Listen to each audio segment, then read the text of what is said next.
नमस्कार। Mix GK की श्रृंखला में हमारा ये अगला सफर।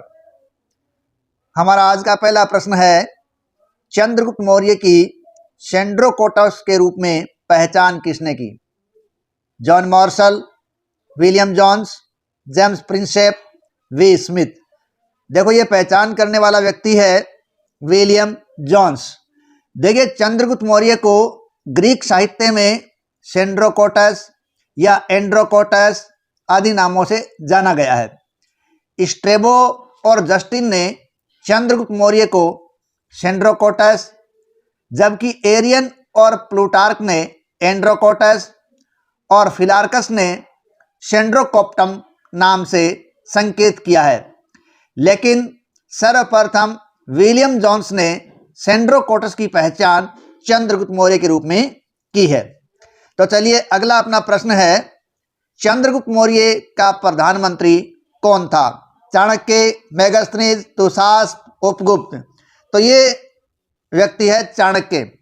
देखिए, चंद्रगुप्त मौर्य का प्रधानमंत्री चाणक्य है। वो इतिहास में अन्य नामों से भी जाना गया है। उसका मूल नाम तो था विष्णुगुप्त, जबकि अन्य नाम कौटिल्य भी आता है।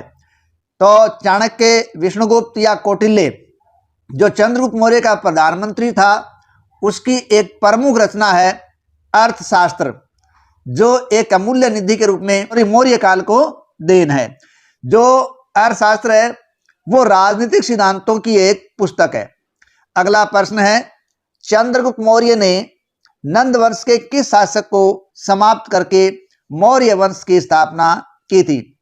देखिए, चंद्रगुप्त मौर्य ने नंद वंश के शासक धनानंद को पराजित किया और तत्पश्चात मौर्य वंश को भारत में स्थापित किया था। इसके लिए उसे अपने गुरु चाणक्य की सहायता मिली थी।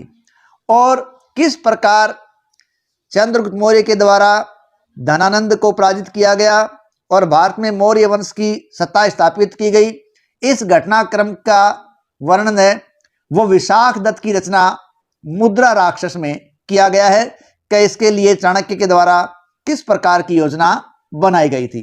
ठीक है, तो चलिए, अगला अपना प्रश्न आ रहा है, प्रसिद्ध यूनानी राजदूत मेगास्थनीज किसके दरबार में रहता था? चंद्रगुप्त मौर्य, अशोक, बिंदुसार, दशरथ। तो जो प्रसिद्ध यूनानी राजदूत है मेगास्थनीज, वो चंद्रगुप्त मौर्य के दरबार में रहा करता था।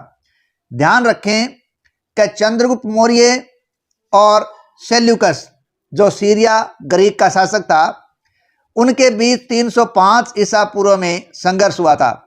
तो 305 ईसा पूर्व के सेल्यूकस और चंद्रगुप्त मौर्य के संघर्ष में क्या हुआ? सेल्यूकस की हार हो गई। इस हार में बाद में दोनों की संधि हो गई। इस संधि को स्थायित्व प्रदान करने के लिए सेल्यूकस ने अपनी पुत्री हेलिना का विवाह चंद्रगुप्त मौर्य से कर दिया। इस प्रकार प्राचीन भारत का ये पहला एक विदेशी विवाह माना गया है। इसी के साथ सेल्यूकस ने अपने 4 प्रांत एरिया, हेरात, अराकोशिया, कंधार, जेड्रोसिया, बलूचिस्तान तथा पेरोपेनिसडाई, काबुल, ये दहेज में चंद्रगुप्त मौर्य को दे दिए। और साथ ही साथ एक यूनानी राजदूत मेगास्थनीज है, वह चंद्रगुप्त मौर्य के दरबार में भेजा। और इस संधि को स्थायी करने के लिए चंद्रगुप्त मौर्य ने सेल्यूकस को 500 हाथी दिए। इस प्रकार ये 305 ईसा पूर्व की संधि हुई है और इस संधि का वर्णन एपियानस ने किया है।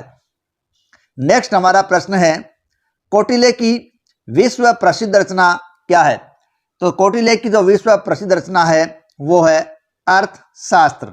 ठीक है, जो राजनीतिक सिद्धांतों की एक रचना है और ये 15 अधिकरणों में विभाजित है।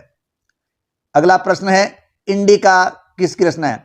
देखिए, इंडिका मेगास्थनीज की रचना है।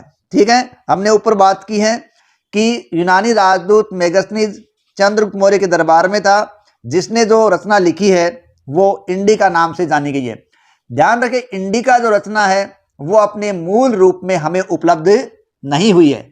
अलग अलग तात्कालिक इतिहासकारों ने जो अपने ग्रंथ लिखे हैं या जो अपनी बातें लिखी हैं, उन बातों के अंदर, ग्रंथों के अंदर उन्होंने जगह जगह मेगास्थनीज की इंडिका का जिक्र किया है। इससे पता चलता है कि मेगास्थनीज ने इंडिका नामक रचना लिखी थी, क्योंकि अनेक पुस्तकों से उसके उदाहरण मिलते हैं। तो अगला प्रश्न है अपना,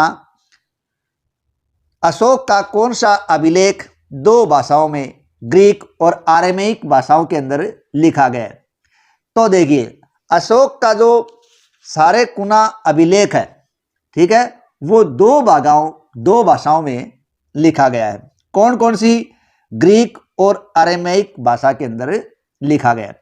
देखिए, ध्यान रखें, जो सारेकुना अभिलेख है वो कंधार के पास मिला है और द्विभाषीय अभिलेख है। इसके अलावा एक अन्य अशोक का अभिलेख है एर्रागुडी, वो एकमात्र अभिलेख है जो ख्रोष्टी और ब्राह्मी दोनों लिपियों में, यानी ग्रीक और आरामीक लिपियों में तो है सारेकुना अभिलेख, ठीक है, और एर्रागुडी का जो अभिलेख है वो ख्रोष्टी और ब्राह्मी दो लिपियों के अंदर है। अब थोड़ा सा ध्यान रखें कि ख्रोष्टी और आरामीक जो लिपियां हैं वो ईरान से उत्पन्न मानी गई है। ब्राह्मी लिपि इनसे अलग कैसे है कि ब्राह्मी लिपि है वो बाएं से दाएं ओर लिखी जाती है, जबकि ख्रोष्टी लिपि है वो दाएं से बाएं लिखी जाती है, जिस प्रकार उर्दू लिखी जाती है। नेक्स्ट, सांची के स्तूप का निर्माण किसके द्वारा करवाया गया? तो सांची के स्तूप का निर्माण मौर्य शासक अशोक के द्वारा करवाया गया था, जो एक बौद्ध धर्म के एक प्रसिद्ध संकेत के रूप में आज भी सामने है। नेक्स्ट, मेगास्थनीज ने भारतीय समाज का वर्गीकरण कितने भागों में किया है? देखिए, मेगास्थनीज है उसने चंद्रगुप्त मौर्य के दरबार में रहते हुए अपनी प्रसिद्ध रचना इंडिका लिखी। उस इंडिका के अंदर उसने भारतीय समाज को 7 भागों में विभाजित किया है, ठीक है। देखिए, भारतीय समाज के अंदर क्या है कि वर्ण व्यवस्था विद्यमान थी, जिसमें ब्राह्मण, वैश्य, क्षत्रिय, शूद्र, ठीक है, यानी ब्राह्मण, क्षत्रिय, वैश्य, शूद्र 4 भाग थे। लेकिन चूंकि मेगास्थनीज है वो यहाँ का निवासी नहीं था, इसलिए वो यहाँ के वर्ग विभाजन को नहीं समझ पाया और उसने जिस प्रकार लोगों के काम देखे, उन्हीं काम के आधार पर उसने क्या किया, भारतीय समाज को 7 जातियों में बांट दिया, जिनमें दार्शनिक, कृषक, शिकारी और पशुपालक, व्यापारी व शिल्पी, योद्धा या सैनिक, निरीक्षक और मंत्री थे। इस प्रकार उसने भारतीय समाज को कितने भागों में बांट दिया? 7 भागों में विभाजित किया था। अगला अपना प्रश्न है, किस मौर्य शासक ने धम्म का प्रतिपादन किया? देखिए, धम्म का प्रतिपादन करने वाला जो शासक था वो था अशोक, ठीक है। धम्म का प्रतिपादन जो अशोक ने किया है वो उसने राहुलोवाद सूत्र से लिया है। अशोक के जो धम्म का है वो मूल मंत्र क्या है कि वो प्रजा के कल्याण से संबंधित या प्रजा के अंदर अच्छे कार्य हों, उसके लिए जिन नियमों की जो श्रृंखला उसने बनाई थी या लोगों के अंदर जो प्रचार प्रसार करने के लिए अच्छे गुणों को, बातों को समाहित किया था, वही धम्म कहलाए हैं, ठीक है। और ये धम्म है, उसके द्वारा उसने प्रजा को अच्छे संकेत देने की बात की है। अगर हम कुल मिलाकर कहें तो अपनी प्रजा के जो नैतिक उत्थान के लिए अशोक ने जो आचार विचार नियम आदि की जो संहिता प्रस्तुत की है, उसी को अभिलेखों में धम्म कहा गया है। और ये धम्म की परिभाषा दीर्घ निकाय के राहुलोवाद सूत्र से ली गई है, ठीक है। तो ये था अशोक का धम्म, ठीक है। तो ये हो गया धम्म का प्रतिपादन करने वाला अशोक। अगला प्रश्न है, निम्नलिखित में से कौन सा कथन असत्य है? अशोक ने धम्म के प्रचार के लिए महेंद्र और संघमित्रा को श्रीलंका भेजा। ये बिल्कुल सही बात है। अशोक ने अपने पुत्र महेंद्र और अपनी पुत्री संघमित्रा को श्रीलंका में प्रचार प्रसार के लिए भेजा था। चंद्रगुप्त मौर्य की राजधानी पाटलिपुत्र थी।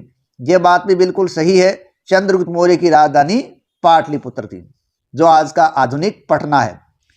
तीसरा है, अशोक के धम्म की परिभाषा राहुलवाद सूत्र से बौद्ध ग्रंथ से ली गई है, ठीक है। अशोक के धम्म की परिभाषा राहुलोवाद सूत्र नामक बौद्ध ग्रंथ से ली गई है। ये बात भी बिल्कुल सही है। इस प्रकार यहाँ दिए गए सभी के सभी कथन सत्य हैं। एक बात ध्यान रखें, भारतीय इतिहास की ओर देखें तो अशोक पहला शासक हुआ है जिसने अभिलेखों के अंदर प्रजा के कल्याण संबंधी बातें की है, ना कि अपनी यशस्वी गान करवाया। क्योंकि जो अभिलेख रचाए गए वो शासकों के द्वारा इस प्रकार रचाए गए थे कि वो अपनी यशोगान सुनाना चाहते थे या अपनी विजय पताका को दर्शाना चाहते थे, लेकिन प्रजा के कल्याण संबंधित नियम विचारों को फैलाने वाला जो पहला व्यक्ति था जो उसने अभिलेखों का सहारा लिया तो वो था अशोक। और कहते हैं अशोक को ईरान के हकमनी वंश के शासकों से अभिलेख लिखने की प्रेरणा मिली थी। तो ये था अपना आज का प्रश्नोत्तरी। ठीक है, आशा है आपको पसंद आया होगा। अगर पसंद आया है तो हमारे साथ जुड़े रहें, कमेंट करें, लाइक करें, सब्सक्राइब करें और हाँ, आगे से आगे इसे शेयर करना न भूलें। तो ये क्लास 6 से 12 का एक गागर में सागर वाला व्याख्यात्मक प्रश्नों सीरीज अपना चल रहा है, तो इसे जुड़े रहें। धन्यवाद।